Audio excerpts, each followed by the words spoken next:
I'm just really grateful, and I'm really grateful to have my family back and for them to be here with me. It's really important, and I'm glad that they are a part of it. My name is Irene Hernandez. I was born in Carpinteria, and I am the baby of 7. I have 5 beautiful children and 5 grandchildren. My father was a hard worker who enjoyed fishing, hunting, and many late nights hanging out, drinking with the boys. He enjoyed being with his friends, and my mom enjoyed being with her children.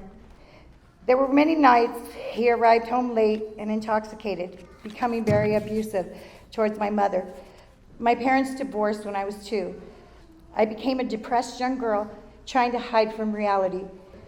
One day my grandmother introduced a family friend to my mom. This man came into our home and became the handyman. Unfortunately, that's not all he became. At the age of 5, this man began to sexually abuse me and left my soul in darkness. Bitterness, anger, and shame took over my life. This man, whom my mom trusted, became my worst nightmare. I became angry with my dad for leaving us, yet I felt somehow responsible.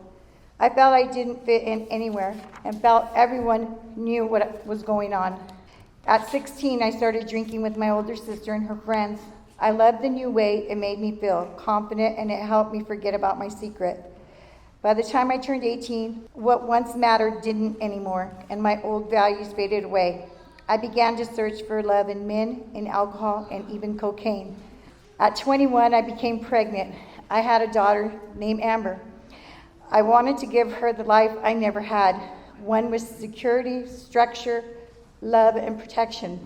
That didn't happen. I wasn't ready. Fear kicked in, and I ran from what could have been a good life to what I was familiar with, chaos. I broke up my family, entering into another relationship with a man who already had a wife and 2 children. I stayed in that relationship for over 8 years and had 2 more children. I thought this would be the family I always desired until we began partying. We started drinking every weekend, doing cocaine and meth. Eventually, the drugs took over, and I found myself cheating on him with another married man with children. I hung out with wrong people and did things I never dreamed of. In 1997, I picked up my first possession charge and ended up in Ventura County Jail. Revolving doors between Ventura and Santa Barbara County began. This cycle led me to 33 stays in custody at Santa Barbara Jail, 17 times in Ventura Jail, and 3 prison terms. The cycle was hard to break. I was looking at 9 years in prison, the place I swore I'd never go back to.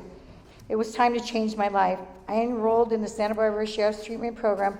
I knew I didn't want to use anymore, and I knew I didn't want to go back to prison. I was ready to follow a new path. I didn't want to leave a legacy behind of being an addict for my children. But on September 27, 2015, I arrived at the Bethel House.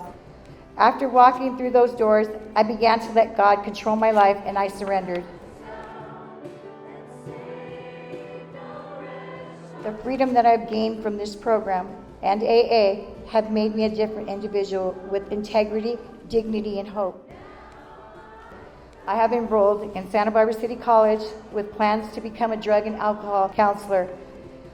I also want to thank my family for giving me a second chance to be part of their lives again, my children and my grandchildren. If it wasn't for God and the Santa Barbara Rescue Mission, I would not be where I am today. Thank you all for my new life.